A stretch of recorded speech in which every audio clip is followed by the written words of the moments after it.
নেশায় ধ্বংস হয়ে যাচ্ছে একাংশ যুব সমাজ, যার ফলে সামাজিক অবক্ষয়ের আরেকটি দৃষ্টান্ত উঠে আসে বিশালগড়ে।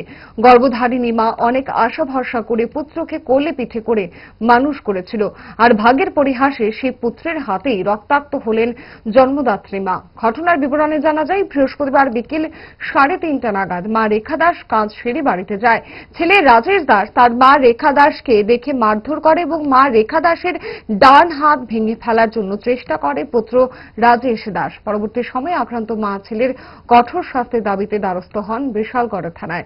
সাংবাদিকদের মুখোমুখি হয়ে আক্রান্ত মা জানিয়েছেন, ছেলে রাজেশ দাস প্রতিনিয়ত নেশায় আসক্ত হয়ে থাকে, যার ফলে তার হাত থেকে বাদ যায়নি স্ত্রী সহ জন্মদাত্রী মা। এখন দেখার বিষয়, আক্রান্ত মা রেখা দাস পুত্র রাজেশের বিরুদ্ধে থানায় অভিযোগ জানানোর পর পুলিশ কি ভূমিকা গ্রহণ করে, সেদিকে তাকিয়ে রয়েছে আক্রান্ত মা সহ তার গোটা পরিবার।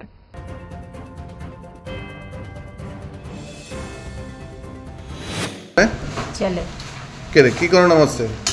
শুধুই মারছে। শুধু মারছে? হ্যাঁ, কি করেন আপনি? আমি কাজ করি, হোটেলে কাজ করি। সকালবেলা আইসি বাড়ি। বাড়িতে গেছেন পথে আপনার মারধর করছে?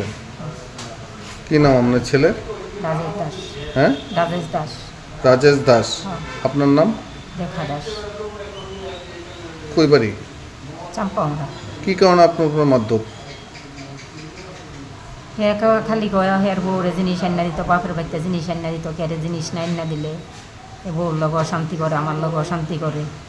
জিনিস কেড়ে আন্না দিব, একবার বন্ধক দিয়ে লাইছে। আমি কইছি তোমার বাপের বাড়িতে রাখতে দেব, এটা জিনিস আন্না দেও। সব জিনিসপত্র সব শেষ করে লাইছে, ভাঙ্গিয়া চুইরা করো, জিনিস নাই কিচ্ছু।